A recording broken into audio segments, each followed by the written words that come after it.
Good morning everyone. আজি মোৰ 30 days চেলেঞ্জৰ day 9 আৰু আজি যিটো টিফিন বনাব গৈছোঁ এইটো টিফিনৰ টেষ্টটো কেনেকুৱা হ'ব মই একেবাৰে নাজানো। ভাবিছিলোঁ যদি বেয়া হয় আপোনালোকৰ লগত ৰেচিপিটো শ্বেয়াৰ নকৰোঁ, কিন্তু বিশ্বাস কৰক মই ভাবি আছোঁ এইটো ৰেচিপি আকৌ কেতিয়া নেক্সট মই ট্ৰাই কৰিম। ইমানেই বেছি ভাল লাগিছে, মই ভাবোঁ আপোনালোকেও ট্ৰাই কৰক। যদি আপোনালোকেও বিচাৰে আপোনালোকৰ টিফিনটোত হাই প্ৰ'টিন, তেনেহ'লে এইটো টিফিন একদম আপোনালোকৰ বাবে বহুত বেছি ভাল হ'ব।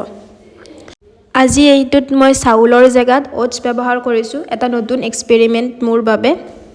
আৰু এতিয়া এইখিনি ধুনীয়াকৈ মিক্স কৰি পৰিমাণ অনুযায়ী পানী দি দিম আৰু এতিয়া ধুনীয়াকৈ মিহলাই এইখিনি সিজিবৰ কাৰণে থৈ দিম। সিদিনাখন যে কাটিছিলোঁ অমিতা, আজি আকৌ তাৰে এফাল আকৌ লৈ লৈছোঁ আৰু লগত কাটি লৈছোঁ এটা কমলা টেঙা। এইখিনি ধুনীয়াকৈ এটা টিফিনত ভৰাই ল'ম আৰু এতিয়া ধুনীয়াকৈ সিজি যোৱা ওটছখিনিও টিফিনটোত ধুনীয়াকৈ পেক কৰি ল'ম। আশা কৰোঁ আপোনালোকে মোৰ ভিডিঅ' চাই বহুত বেছি ভাল পাইছে আৰু থেংক ইউ মোক ইমান বেছি ছাপোৰ্ট কৰাৰ কাৰণে। আজিলৈ ইমানে, আকৌ এটি লগ পাম নতুন ভিডিঅ'ত। Bye bye.